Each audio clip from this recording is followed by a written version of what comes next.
a sleek research and technology hub that would showcase Pirelli as a key player in the new high-tech that capitalism was entering at the time. The workers, of course, resisted, but this was no longer in Italy's Stalingrad. The strategy of tension had weakened their movement, divided the unions, as I said earlier. Equally importantly, workers were now opposed not only by capital, but they were also opposed by local authorities, who saw in the Techno-City proposal a golden opportunity for Milan to be reinvented as an international high-tech hub. The negotiations between municipalities, factory owners, and workers ended in a Pyrrhic victory for workers, because in order to secure most of the jobs, they had literally to hand back their land, or what they perceived to be their land, the centerpiece of their personal, communal, and political life, the stronghold of their class identity and struggles. Only one production unit remained active at Bicocca, and the rest of the land was handed over to Progetto Bicocca, a new subsidiary company to Pirelli that would turn those spaces into offices, research and technology centers. As Vincenzo, a veteran worker that we interviewed, put it, they decided it was time to end class struggle. They decided to kill the factories. The cohort of thousands of workers, united and cohesive, sharing a common vision for socialism, had to be dismantled. This violent act of land revanchism, which led to the undoing of the working class, set the stage for imagining and eventually producing land as a real estate asset that would drive the new urban economy of the 80s and the 90s. And let me, from chapter 6 onwards, let me narrate to you how this process of land assetization took place. In the 80s, and despite the violent restructuring, Pirelli was still struggling to overcome international competition.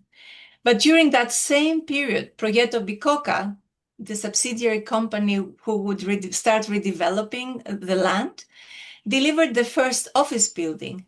And this first office building yielded unexpectedly high profits in global markets where speculation over office space was booming exponentially.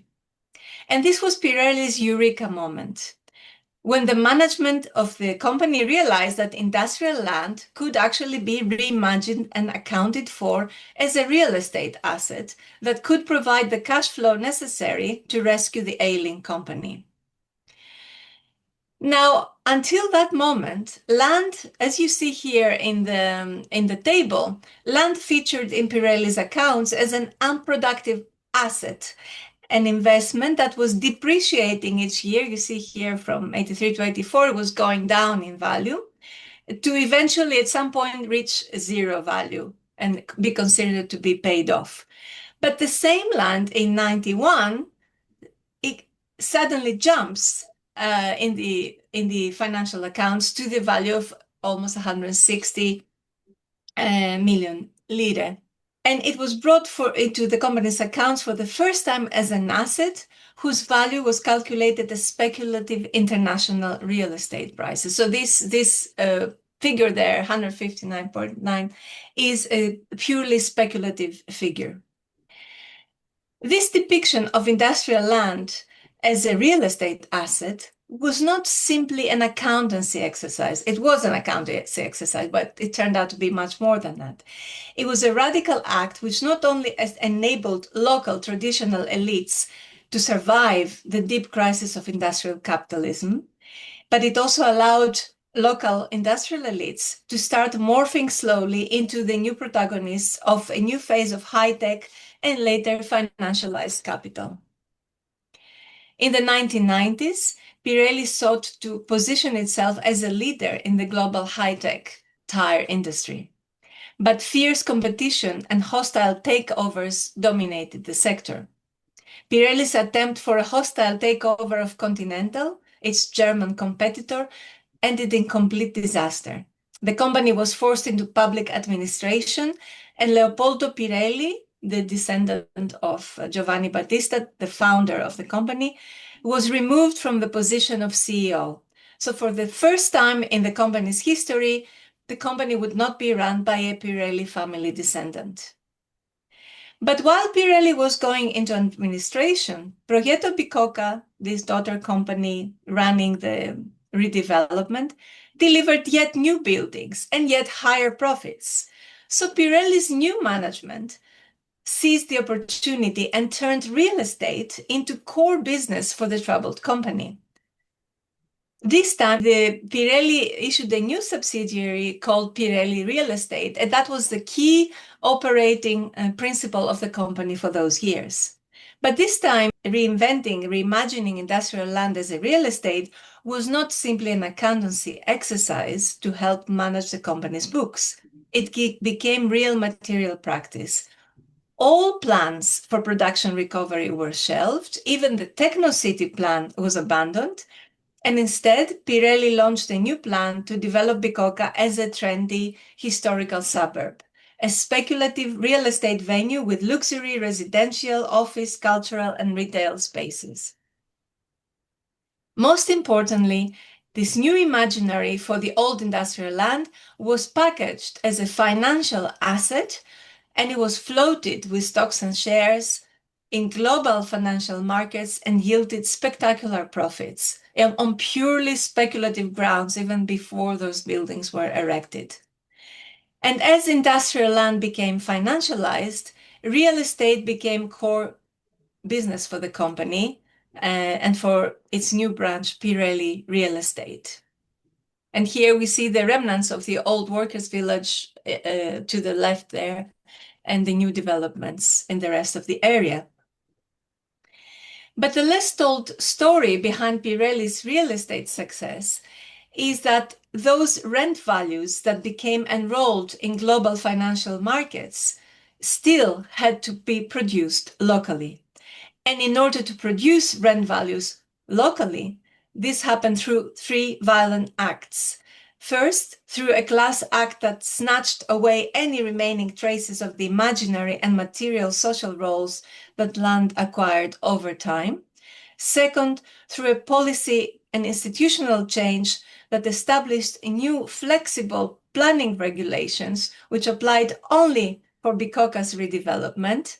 The local authorities went completely out of the way to give free rein, basically, to Pirelli's redevelopment in order to do whatever they liked with this area. Third, through an important political and socio-cultural shift that ended the expectation that capital should bear any social responsibility toward the city, its workers, and its citizens. Leopoldo Pirelli lamented this himself, lamented the end of an era, and a quote by him is, "A lot of things have changed, the size of industrial groups, technology, the relationship with employees, but mainly the responsibility towards a wider world." Now, the reinvention of Bicocca's land as a financialized real estate asset was predicated upon successfully eradicating this long history of class struggles that actually produced this land. To establish Bicocca as a pure financial asset and a successful real estate venue, it was necessary to strip away all the complex and multiple social roles that land had played over time, from city of workers to showcase of industrial paternalism, hub for anti-fascist resistance, exceptional case of appropriation of the means of production by workers, Italy's Stalingrad and hub for the operaismo movement, and finally, exemplary case of land revanchism.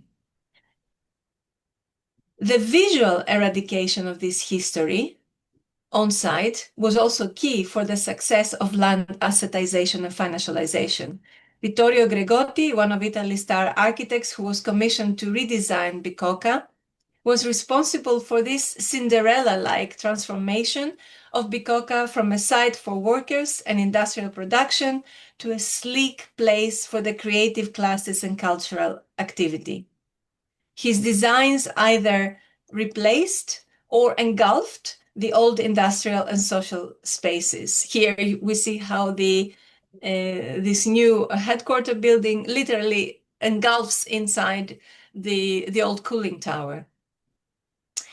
So this type of urbanism and architecture created what we call a decaffeinated urbanity, an urbanity cleared from the imprints of the rich history of class alliances and conflicts that had originally produced it. So moving the field forward, our book, Classmates Land, shows, we hope, that land financialization is a deeply historicized, lived, socially embodied process through which the local dynamics of everyday life are intimately linked with the global dynamics of capital accumulation and circulation. As a means of moving the field of land financialization forward, the analysis of our book suggests that the past and the ongoing stories of displacement, deindustrialization, regeneration, dispossession, financialization across the world, from Sao Paulo, Mumbai to Copenhagen, Manchester, Milano, and Ljubljana, these stories cannot be read only through the lens of gentrification or top-down financialization or even land grabbing. Those stories of displacement, dispossession in the name of financialization and assetization need to be retold by bringing into sharp focus this lived dimension of land financialization. They need to be retold as processes that produced financial assets through winning class, ethnic, and gender wars over the economic and social role, value, and life of land. As a financialization not only of land, but also water, energy, and other vital resources further displaces and dispossesses today, we need more than ever, I argue, this timeful and embodied analysis of these processes. We hope that our book will act as inspiration for telling those stories of other places, actors, and power relations that have been neglected and marginalized for long. And we hope that this embodied and timeful analysis can lead us to designing and envisioning different types of futures. Thank you very much for listening.